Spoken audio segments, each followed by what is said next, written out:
Hola, muy buenos días. Vamos a dar inicio con nuestra clase del día de hoy en la materia de sociología jurídica. Les quiero comentar que el tema que vamos a tratar o los temas que vamos a tratar el día de hoy son de la última unidad. Estamos hablando de la unidad 4 con la cual estamos terminando nuestra planeación. Recuerden que la siguiente clase tenemos examen, ¿ok? Bueno, les agradezco el estar en esta última clase del semestre, pero también decir que es la primer clase del año 2021. Muchas gracias. Vamos entonces a tratar el día de hoy como primera parte el tema de los movimientos de grupos sociales, que es el matrimonio homosexual, y lo vamos a tratar desde el punto de vista del derecho mexicano. Y también trataremos de tocar un poquito el tema de lo que es la ONU y la Declaración de los Derechos Humanos. El segundo tema son los avances tecnológicos en cuanto al Internet y la legislación que tenemos en México, que regula todo lo que podemos encontrar en Internet y también aquellas cosas negativas o desventajas que nosotros conocemos en el Internet. Tercera, los movimientos económicos, en este caso lo que es el libre comercio y lo que son las uniones económicas en el mundo. Tendremos algunos ejemplos y lo veremos de manera general. Y por último, hablaremos de lo que son la Corte Internacional y los llamados también globalifóbicos.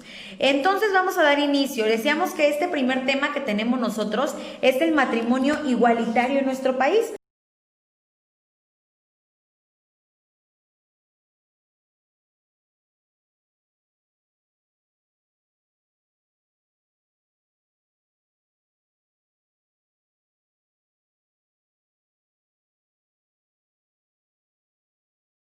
Mucho se dice de ello, hay quienes están a favor, hay quienes están en contra. Yo creo que lo que tenemos que tocar el día de hoy es ese tema desde la perspectiva jurídica.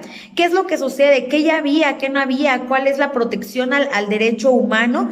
¿Cuál es la protección también a las personas, precisamente como personas, más allá de su situación en cuanto a preferencias y también en cuanto a situaciones personales? ¿Ok?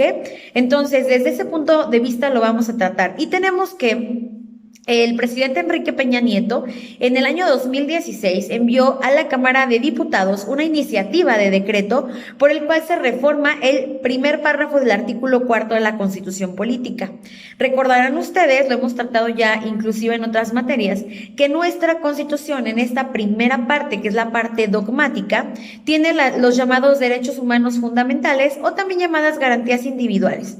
Y estos primeros artículos, que es hasta el artículo 28 y el artículo 29 que habla de la excepción de las garantías, o en qué momento vamos nosotros a frenar estas garantías y que recuerden que no se pueden quitar, ¿ok? Solamente estamos hablando de una pausa en ellas, pero en su momento trataremos el tema. Entonces, en este año 2016, el presidente lleva una iniciativa de reforma al artículo cuarto, en el cual, recuerden, el artículo cuarto habla de la igualdad entre un hombre y una mujer, pero también la libertad que tienen para decidir como pareja hasta este momento. Ahorita les voy a decir cuál fue la reforma. Hasta ese momento se hablaba de que la pareja hombre-mujer tenía la libertad de elegir cuántos hijos tener. Y también habla del derecho que tienen los menores, porque se va a elegir cuántos hijos tener o cuánta familia tener, siempre y cuando se tenga, por ejemplo, para darle alimentación, sustento, vestido, casa, cultura, un sano esparcimiento. ¿Ok?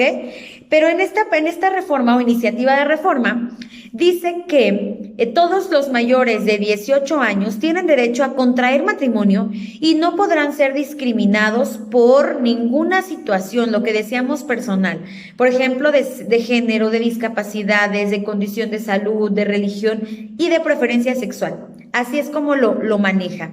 Después vamos nosotros a tener, de hecho ahorita van a ver la imagen, vamos a tener algunas otras situaciones ya no en la Constitución, que es en el artículo 4, sino que tenemos en lo que es las leyes. En este caso vamos a tratar un poquito lo que sucedió en su momento en el Distrito Federal, hoy Ciudad de México, y lo que dice la ONU, y vamos a terminar el tema con lo que dice nuestro Código Familiar del Estado de Michoacán.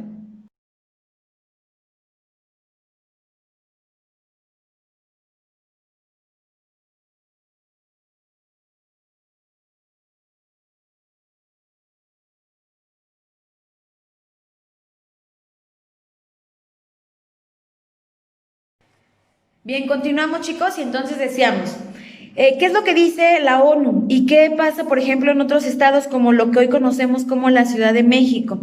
Bien, pues el 21 de diciembre del 2009, lo que era en su momento la Asamblea Legislativa del Distrito Federal, quiero aclarar que la Asamblea Legislativa del Distrito Federal es lo que conocemos nosotros en los estados como la Cámara de Diputados o el Congreso de cada uno de los estados. Ahí se manejaba Asamblea Legislativa porque no era un estado, era un Distrito Federal. Hoy en día, debido a las mismas reformas que se han hecho, sabemos que es Ciudad de México. ¿Por qué? Porque ya pasa a ser un estado de la República. ¿Por qué se llama Ciudad de México? Bueno, porque ya no podía llamarse Estado de México, puesto que ya existía un estado llamado así. Bueno, entonces, a partir de ese año, en el 2009, se hizo este dictamen, bueno, esta reforma, vaya, en el cual tanto su Código Civil como su Código de Procedimientos Civiles permite el matrimonio entre personas del mismo sexo. Les digo específicamente, en el artículo 146 señala lo siguiente: el matrimonio es la unión libre de dos personas para realizar la comunidad de vida, en donde ambos se procuran respeto, igualdad y ayuda mutua.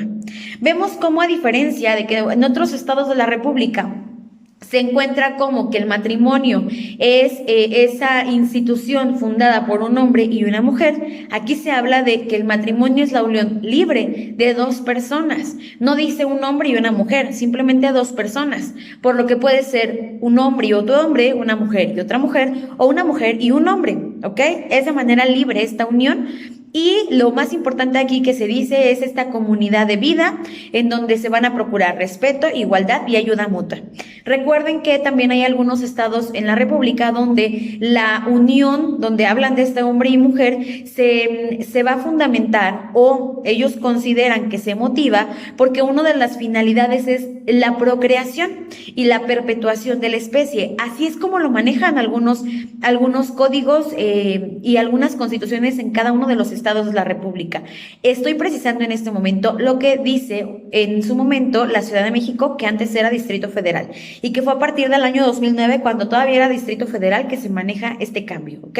Nuevamente, el matrimonio es la unión libre de dos personas para realizar la comunidad de vida, en donde se van a procurar ambas respeto, igualdad y ayuda.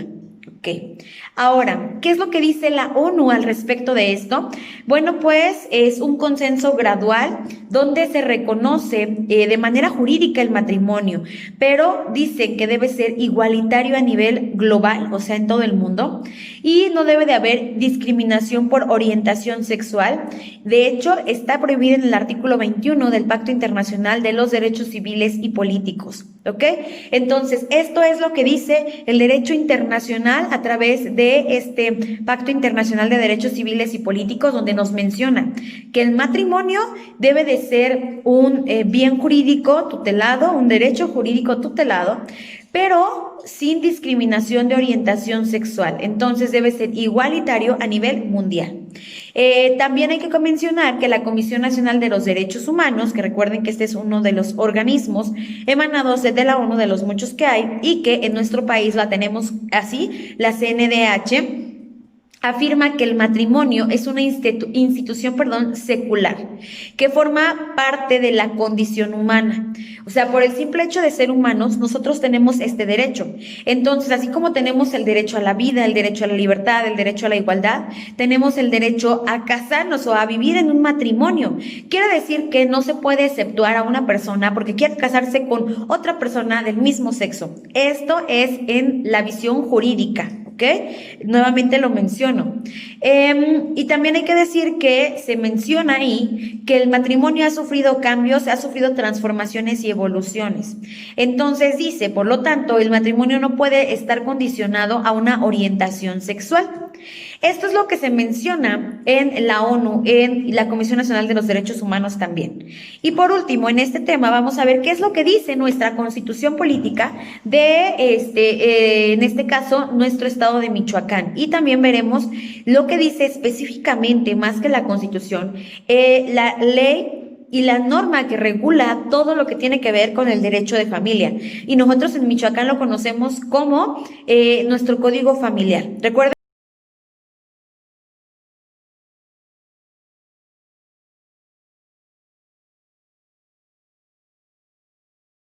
que no tenemos un código de procedimientos familiares, puesto que en el mismo código familiar, en la última parte, habla de lo que es el procedimiento. También hay que comentarlo que el Código Familiar de Michoacán apenas hace unos años tuvo una reforma maximalista. ¿Qué significa esto?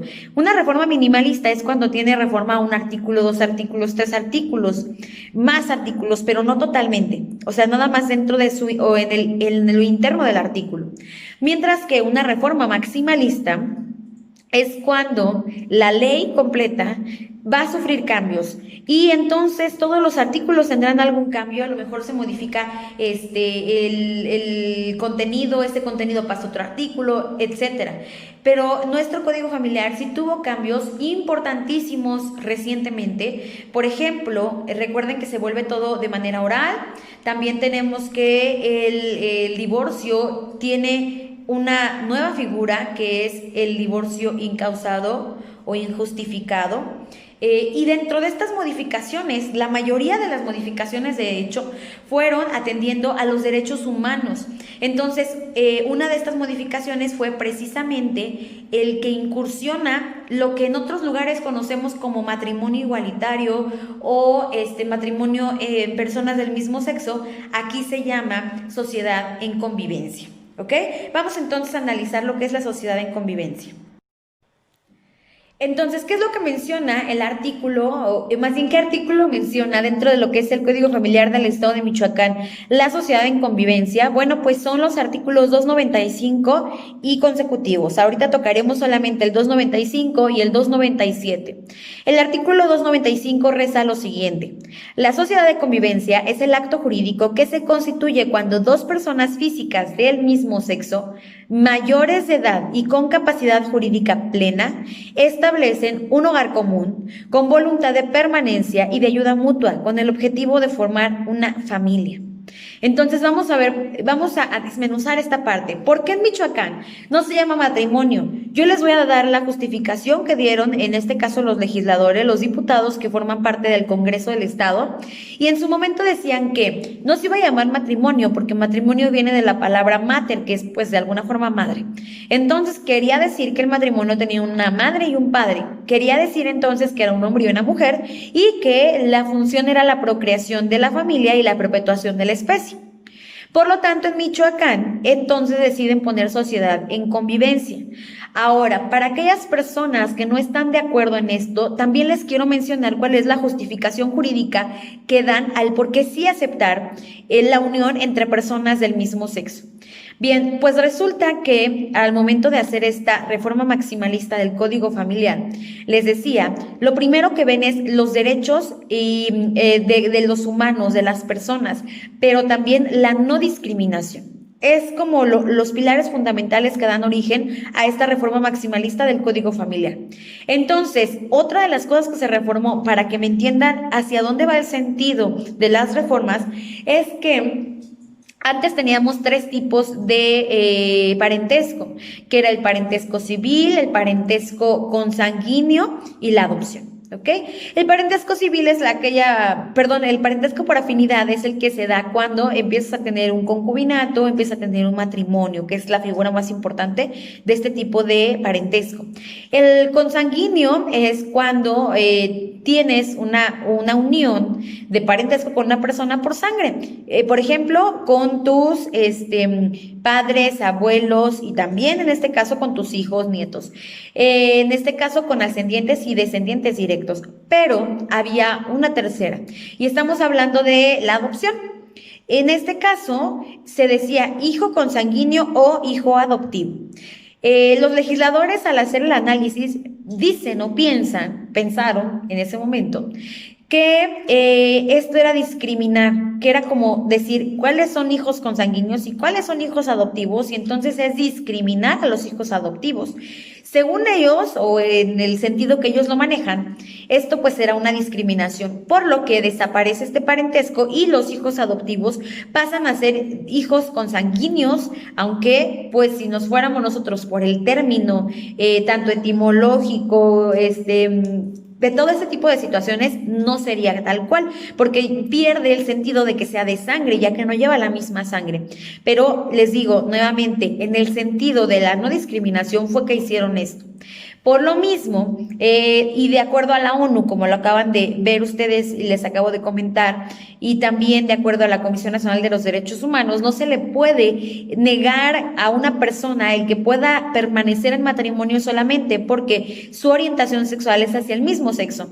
Por lo tanto, se decide tener una figura, pero no llamada matrimonio, sino llamada sociedad en convivencia. También hay que decir que argumentan quienes están a favor de esto, que el hecho de no poder decir mi esposo o mi esposa también traía muchas otras situaciones jurídicas con otras leyes.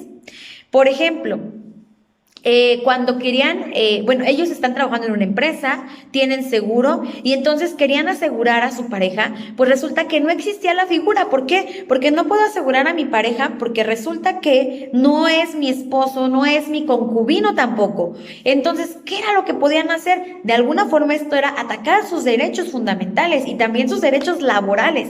Por eso es que se decide esta sociedad en convivencia, por lo que ya van a poder tener acceso a muchos otros derechos. Por ejemplo, también cuando una persona fallecía y no había hecho testamento, o sea, fallecía y tenían que hacer un juicio intestamentario, resulta que pues no tenía un parentesco su pareja, por más que hubiesen vivido 10, 20, 30 años juntos, resulta que no tenían parentesco porque no eran ni concubina ni cónyuge. Esto era atentar en contra de sus derechos. Por eso es que se decide la figura de sociedad en convivencia. Y en el artículo 295, ya les leí lo que dice, entonces podemos decir, ya seas hombre o mujer, te quieras casar, bueno, quieras unirte con otro hombre, con otra mujer, lo que sí tienes que cumplir son características como la mayoría de edad, que es la característica que se tiene que cumplir con un matrimonio. Recuerden que a partir de esta reforma tampoco se pueden casar los menores de edad, inclusive ni con el permiso de sus padres. Antes sí, antes con 16 años el hombre y 14 años la mujer, siempre y cuando tuviesen el permiso de sus ascendientes, en este caso sus padres, progenitores, podían casarse. Actualmente ya no, que ya no hay dispensa para esto. Entonces, siendo mayores de edad y también tener esa capacidad jurídica plena, un hogar en común con voluntad de permanencia, ayuda mutua y con el objetivo de formar una familia, podrán unir sus vidas, llamado o en el término llamado sociedad en convivencia. Ahora, ¿qué dice el artículo 297? Dice que la sociedad de convivencia obliga a los convivientes, vean, no son cónyuges, son convivientes, en razón de la voluntad de permanencia, ayuda mutua y establecimiento del hogar común, la cual surte efectos frente a terceros cuando la sociedad es registrada ante el registro civil, incluyendo derechos y obligaciones referentes a la filiación de los hijos. Entonces ya van a tener los mismos derechos, pero también las mismas obligaciones que un matrimonio común, solamente con el término sociedad en convivencia. Por ejemplo, les decía pues todo lo que son los derechos laborales, también lo que son los derechos civiles, los derechos familiares para poder heredar, los derechos y las obligaciones también para lo que son los alimentos, pensión alimenticia. Entonces, esto los protege como humanos, ¿ok? Bien, hasta ahí vamos a dejar lo que es el tema de en Michoacán la sociedad en convivencia, en otros lugares matrimonio igualitario.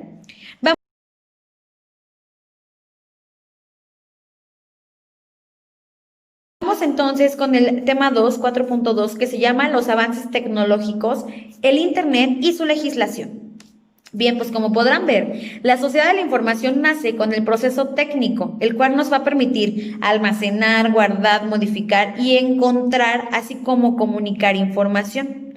Aquí hay algo muy importante. Ahorita es un tema que ha estado en la boca de muchos, en el pensamiento de muchos más y a través de las redes sociales, porque resulta que nos dicen de un día para otro, cuídense de Instagram, cuídense de Facebook, cuídense de WhatsApp.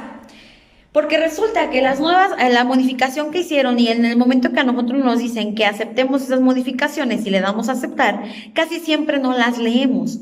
Entonces resulta que nos empiezan a hacer publicaciones, inclusive se hacen hilos de esta información, donde nos dicen que cuando le damos a aceptar, estamos nosotros abriendo nuestra vida privada, que porque nuestra cámara va a estar abierta las 24 horas, los 365 días del año, que porque van a poder hacer uso de toda la información que ahí se vierta, desde imágenes, audios, videos. Entonces vamos a ver qué es lo que dice la ley en México para regular todo esto. También quiero decirles, recuerden que hay algo en nuestro país que se llama la libertad de los contratantes. La autonomía de la libertad de los contratantes significa que cuando nosotros firmamos un contrato, ya sea entre personas presentes o entre personas que no están en ese momento presentes, que en este caso sería lo que está sucediendo cuando nosotros ponemos a aceptar, se va a respetar por la ley. Entonces todo lo que tú aceptes mientras sea lícito, vaya, o esté en la ley, no vamos a poder decir, es que ¿por qué lo hicieron? Porque tú lo aceptaste. Es como si estuvieras firmando un contrato. Por eso hay que leer muy bien todas las aplicaciones antes de darle a aceptar a sus condiciones o a sus términos de uso. Ahora, en este caso hay que saber que tú tienes que leer lo que te está enviando Facebook, lo que te está enviando Instagram, lo que te está enviando WhatsApp. En caso de que no, buscar una alternativa de aplicaciones que nos permitan la comunicación, pero una comunicación certera, segura, permanente y eficaz. Ahora, dice también que los principales avances tecnológicos que van a impulsar el fenómeno del Internet son la fibra óptica, la cual va a permitir una mayor circulación de información con una mayor calidad, el ATM, el cual es un modo de transmisión asíncrono, o asincrónico, vaya, quiere decir que no estamos en el mismo momento presentes, que permite tratar indiferentemente todo tipo de información, y la comprensión numérica o digitalización, que desarrolla aún más la capacidad de transporte de información. Entonces, todo lo que significa Internet es información, todo. Cuando ustedes van a acceder a buscar una tarea, inclusive cuando resulta que subes un tutorial y estás escuchando música y en el tutorial o en ese video se escucha música, ya desde ese momento nosotros estamos entrando en esta parte de el utilizar información. Lo que tú estás diciendo probablemente sea información tuya, vaya, de tu creación, pero lo que se está escuchando, no. Entonces, ustedes a lo mejor ya han visto que muchas personas cuando suben videos ponen específicamente que no tienen los derechos o no gozan de los derechos sobre la música que se escucha. Eso es algo importante de mencionar porque precisamente es algo que vamos a tocar el tema el día de hoy, que son los derechos de autor. Ahora, la utilización de redes, hay que decirlo que no conoce fronteras. Yo ahorita les voy a hablar un poquito de lo que es el derecho positivo mexicano en torno al Internet, pero hay que decirlo, a lo mejor tú como mexicano estás respetando las leyes en México, pero resulta que el Internet no tiene fronteras. Por eso nosotros el día de hoy conocemos información de lo que está sucediendo al mismo tiempo, pero en Australia, en Bélgica, en España, en otros lugares del mundo, inclusive a lo mejor del otro lado del mundo. Y estás conociendo la información que está siendo emitida por personas de allá. Y a lo mejor eso te incomoda o inclusive daña tu moral, tu ética, tu persona, lo que estemos comentando como vulnerar tus derechos. Entonces, eso es lo que hay que contemplar. ¿Por qué? Porque como no conoce fronteras el Internet, también hay que ver qué es lo que lo norma. Probablemente cada país tenga su normativa, pero aquí lo que hay que hacer es una unificación. Tenemos que unificar el derecho, en este caso sería con el derecho internacional, con el hard law, con el soft law en su momento también, pero es sobre todo con el hard law. Unificarlo para poder decir, estoy siendo abusado en mis derechos, estoy siendo vulnerado en mis derechos y probablemente no lo estoy siendo por un mexicano. Entonces hay que saber hasta dónde llega lo que nosotros en el derecho común conocemos como en este caso, pues si estamos hablando del derecho electoral, circunscripciones, dependiendo de lo que hablemos, pero en este momento sería todo lo que tiene que ver con los territorios en los cuales se aplica la ley, ¿ok? En este caso, entonces, estaríamos hablando de que si no tiene fronteras el Internet, tendría que tampoco tener fronteras la ley. Por lo tanto, sería unificar las leyes de los países, ya no de forma interna, sino de forma internacional. ¿Ok? Bueno, entonces la utilización de redes, como no conoce fronteras, lo que entraña la necesidad de una armonización a nivel internacional para poder alinear las diversas legislaciones nacionales. Esta es una de las razones por las cuales México creó una nueva ley federal del derecho de autor, que ahorita hablaremos solamente de un artículo. Y también hay que decir, se modifica la propiedad industrial y también se hicieron reformas al Código Penal. Se crea también la policía cibernética.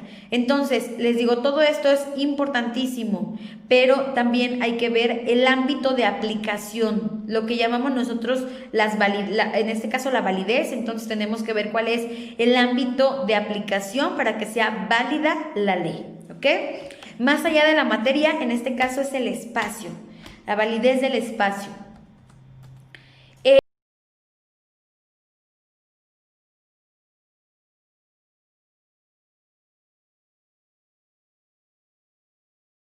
Durante lo que es en este mismo tema, vamos a hablar de cuál es ese derecho positivo, qué es lo que en México no solamente es vigente, sino que es aplicado. El artículo 7 de nuestra Constitución Política dice que es inviolable la libertad de escribir y publicar escritos. Ahí habla de que puede ser sobre cualquier materia, pero también hay que decir que ninguna autoridad puede ponerle censura ni exigir fianza a los autores o impresoras, ni puede coartar la libertad de imprenta, aunque hay que decir que tiene ciertos límites. ¿Cuáles son los límites? Yo puedo escribir, yo puedo publicar lo que yo quiera, en el medio que yo quiera, inclusive el internet, pero con estos límites, que es el respeto a la vida privada, el respeto a la vida moral, a la moral, y el respeto a la paz pública.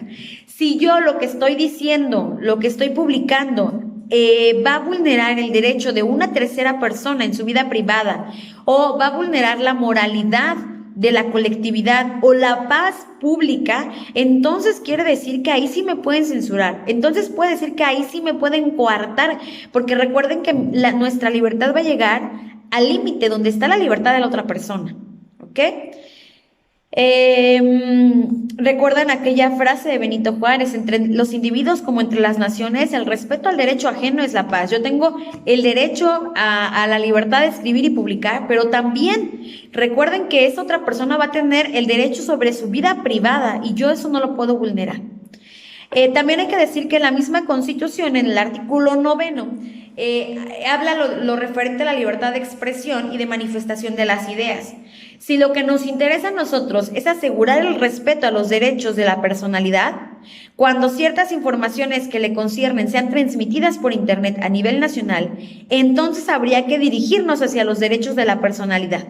En este caso, recuerden que tus derechos como persona están regulados en el Código Civil y en su momento defendidos en el Código Penal, fundamentalmente, aunque tenemos una serie de leyes y normas en nuestro país.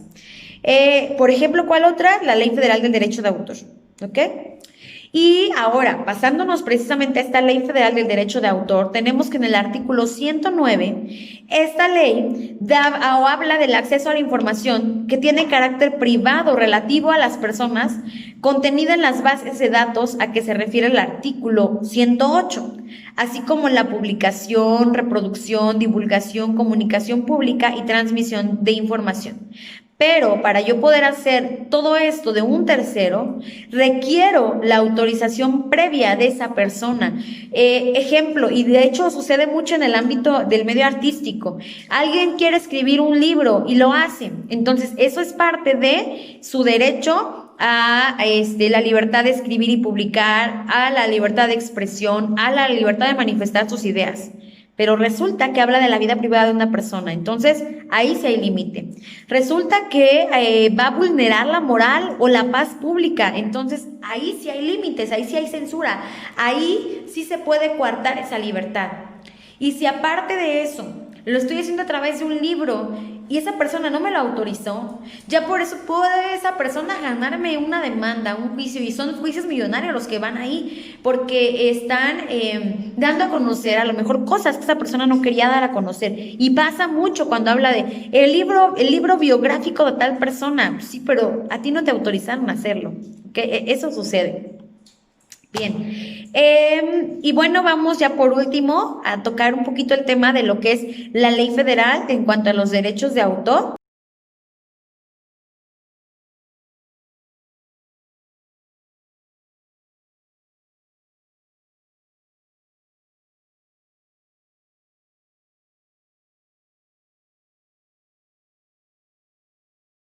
Dijimos que tenemos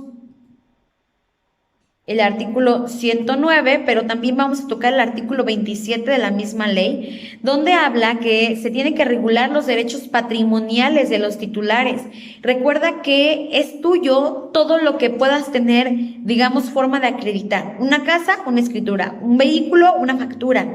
Pero resulta que también lo que son obras de arte, inventos, mejoras, fórmulas, son tuyas y tú las vas a registrar.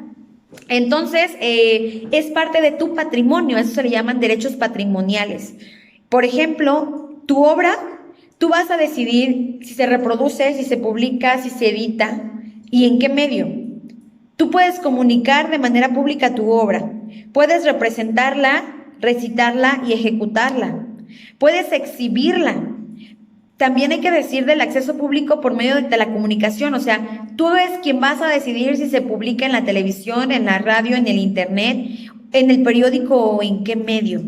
Pero ojo, siempre tiene que ser con autorización tuya. Ahora, si escribiste una canción y nunca la registraste, entonces ahí sí, ¿cómo la vas a reclamar? Por eso es importante que para que puedas tú acreditar que es tuya, tienes que tener ese derecho patrimonial. Entonces, tienes que tener ese derecho de autor. Y para eso hay instituciones en las cuales tendrán que hacer esa inscripción y dar de alta, etcétera, etcétera.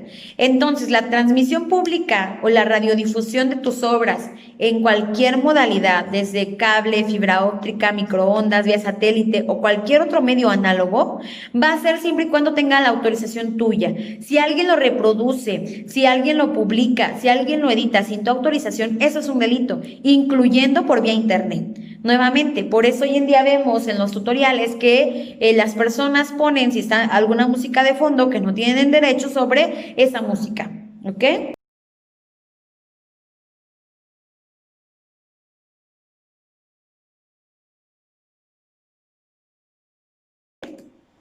Bien, el tema 4.3 es son las uniones económicas. Hay que decir que una unión económica se constituye cuando dos o más países forman una unión, pero para que podamos decir que realmente es una unión económica, deben tener un mercado común y además tienen que armonizar, o sea, unificar las políticas económicas, uniformar esas políticas. Recuerden que hay dos tipos de política económica, que es la política fiscal y que es la política monetaria. ¿Qué diferencia hay entre una y otra? Bueno, pues recuerden que la política fiscal es la que maneja el gobierno y la maneja a través de dos remos. Bueno, vamos a pensar que es una balanza y tienen dos remos. El primer remo de esta política económica llamada política fiscal es el impuesto. El otro remo es el gasto público. Entonces, si yo quiero que la economía sea grande, que en este caso se llama economía expansiva, si es lo que yo quiero lograr, una economía expansiva, ¿qué voy a hacer? Pues voy a aminorar los impuestos y voy a hacer grande el gasto público para que las personas paguen menos por los productos y yo como gobierno también gasto más, entonces empieza a fluir el dinero. La política económica fiscal también, pero restrictiva, es cuando el gobierno dice, subo el impuesto para que esté más caro el producto y compren menos de ese producto y bajo el gasto público, o sea, gasto menos yo y el hecho de que yo gaste menos significa que voy a pagar a menos empleados o menos a mis empleados y esto va a hacer que haya menos dinero en circulación. Por poner un ejemplo de gasto público, porque hay muchos. Estamos hablando desde el pago de los servicios, desde el hacer obras públicas, proyectos, el de dar algún tipo de beneficio, financiamiento, crédito, todo lo que tenga que ser gasto del gobierno hacia la sociedad. Se acorta para que haya menos fluidez económica y se suben los impuestos para que estén más caros los productos. Entonces, depende de lo que quiera hacer el gobierno, si expandir la economía o restringirla, es que va a mover sus dos remos. En la política monetaria, ahí no es el gobierno quien lo controla, es la banca central. Dependiendo cada país es como se maneja la banca central. En nuestro país es el Banco de México, que de hecho tuvo que ser modificado el artículo 28 de la Constitución para que se considerara la banca central hoy en día el Banco de México. Entonces, la política monetaria es manejada desde ahí. ¿Cómo?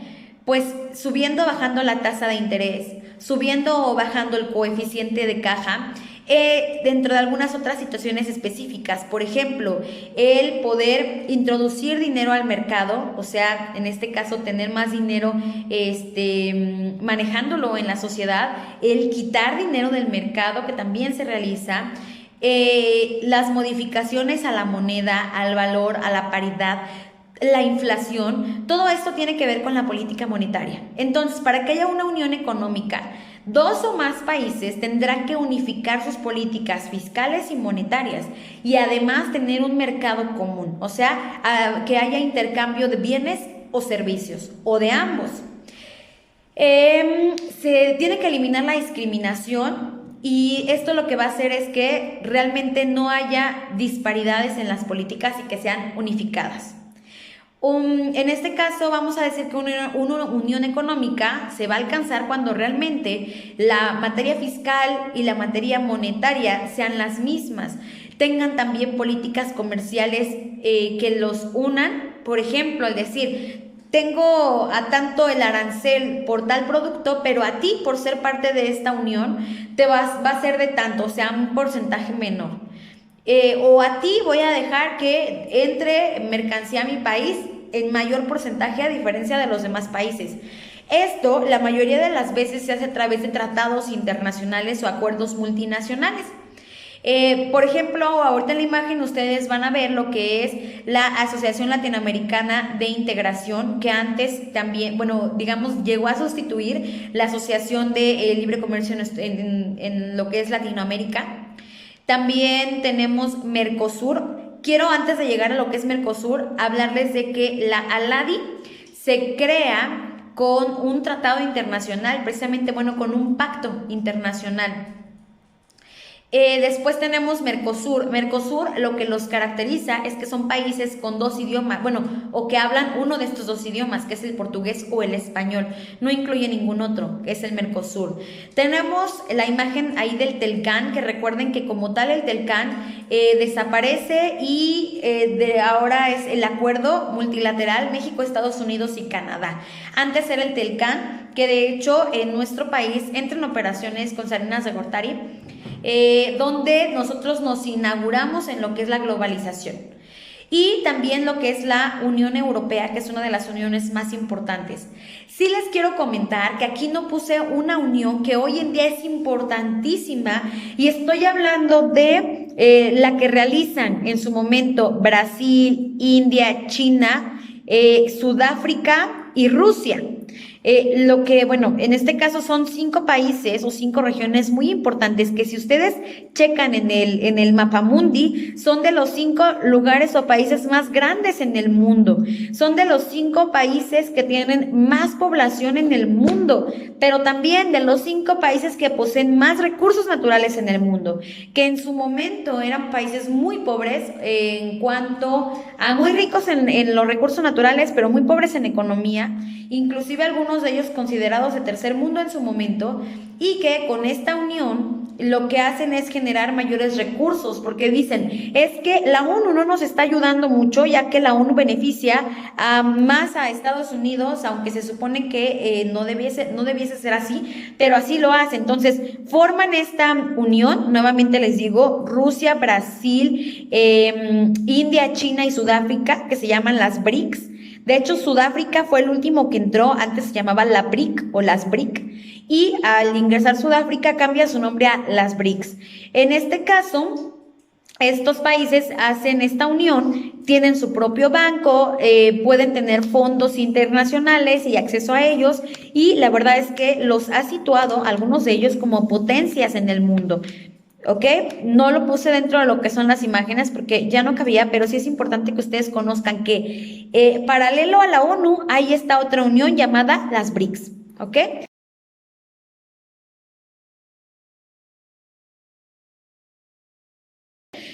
Bien, chicos, bueno, pues estamos llegando al término casi de nuestra clase del día de hoy, y lo último que sí quiero comentarles es que en lo que es la ONU, ustedes ya tuvieron una tarea respecto a eso, tiene una división de varias oficinas, varias instituciones que lo componen. Dentro de ellas, por ejemplo, tenemos la Organización Mundial de la Salud, que es la OMS, tenemos la Organización Internacional del Trabajo, tenemos la Corte Internacional, tenemos el Consejo de Seguridad Internacional, dentro de algunas otras. Uno de estos temas es la Corte Internacional. La Corte Internacional tiene dos funciones importantes. Decirles, bueno, que está en La Haya, en el llamado Palacio Rosa de La Haya, y esta Corte Internacional, dentro de esas dos funciones, de lo que se tratan es de lo siguiente. Una de las funciones es consultiva. Otras organizaciones, por ejemplo, la OIT, si tiene alguna situación en cuanto a no contemplar o encontrar la solución a un problema, pero que sea de índole legal o jurídico, le puede pedir a la Corte Internacional esta consulta, y los especialistas de ella le van a dar un panorama de cómo es que son las cosas, como un estudio, vaya, o una respuesta. Por eso se llama consultiva. Pero la otra es lo que nosotros en nuestro país conocemos como judicial, o sea, de juzgar. Allí es donde se llevan los procesos en contra de las personas que se considera, por ejemplo, cometieron delitos internacionales. Recuerden, en su momento lo vamos a ver, por eso no quiero ahondar mucho en este tema, porque lo vamos a ver en algún momento en lo que es la materia de Derecho Internacional Público, o también llamada Tratados Internacionales. Ahí les voy a explicar, y también en la materia de globalización, les voy a explicar más a fondo lo que es la ONU y también lo que es la Corte Internacional. Pero hay que mencionar que solamente existen dos tipos de delitos, que son los delitos internacionales y los delitos transnacionales. Los delitos transnacionales es, por ejemplo, un delito del orden común, homicidio, o inclusive, bueno, delitos importantes que en nuestro país se consideran federales, como el crimen organizado. Y, por ejemplo, una persona que está considerada como delincuente, criminal, precisamente el crimen organizado en México y también en Estados Unidos y también en Colombia, no es un criminal internacional, es un delito transnacional. ¿Por qué? Porque está tipificado en las leyes internas de más de 2 países. Entonces es transnacional. Los delitos internacionales solamente son 4, o sea, los que están tipificados por la Corte Internacional de Justicia. Dentro de ellos, por ejemplo, encontramos el genocidio, el crimen de lesa humanidad, el exterminio. Toda esta parte, les digo, solamente son 4, es por los cuales pueden ser juzgadas las personas dentro de lo que es la Corte, dentro de su función precisamente judicial o de juzgar. La otra, decíamos ya, les expliqué, sería la consultiva, ¿ok? También existe este otro brazo, por decirlo de alguna manera, que es el Consejo de Seguridad Internacional. Este consejo sesiona de manera periódica, pero también hay sesiones extraordinarias. ¿Cuándo sesionan ellos? Bueno, cuando consideran que se está poniendo en peligro la seguridad del mundo o se pueda llegar a dar un conflicto entre más de 2 países. Ahí es cuando entran en sesión y tendrán que checar lo que sucede. Algo así sucedió con el ataque que hizo Estados Unidos a Siria, en el gobierno precisamente de Donald Trump. Resulta que pues hacen un ataque al palacio donde está el gobernante sirio, pero ellos, al momento de ser llamados al Consejo de Seguridad Internacional, ellos dicen o se justifican y fundamentan en lo que es la Constitución de Estados Unidos. Entonces, ¿qué es lo que sucede? Lógicamente, sus detractores, por ejemplo, en su momento Rusia, Venezuela, bueno, los países que estaban con sus representantes en esa sesión, dicen es que, a ver, bueno, y el secretario general de la ONU, dice, a ver, no puede ser así, porque tú te estás fundamentando en una ley de Estados Unidos y la ley de Estados Unidos tiene jurisdicción en Estados Unidos nada más, no fuera de. Por lo tanto, yo no puedo decir que voy a matar a alguien en Bélgica porque resulta que en mi país está permitido. ¿Por qué? Porque tu país es tu país y solamente tiene sus límites o estas fronteras. No puedes pasar de ahí. Esto fue lo que le dijeron a Estados Unidos y bueno, también se le ponen amonestaciones, límites, etcétera. Pero es para que entiendan un poquito lo que es el Consejo de Seguridad Internacional. Bueno, y también existen otras situaciones como lo que son aquellos instituciones que están encargadas precisamente de que puedan investigar situaciones jurídicas, situaciones legales, situaciones de crimen a nivel internacional como lo que es la Interpol. Bien, les digo, todo esto lo vamos a tocar mucho más a fondo en otras materias, pero era importante que conocieran estos fenómenos sociales que se están dando actualmente en el mundo. Les pido por favor que pasen en su apunte las diapositivas que estuve o las imágenes que estuve poniendo en este video para que tengan el apunte completo y puedan estar preparados para el siguiente sábado su examen. Muchas gracias, quedo a sus órdenes y bueno, que tengan un bonito fin de semana.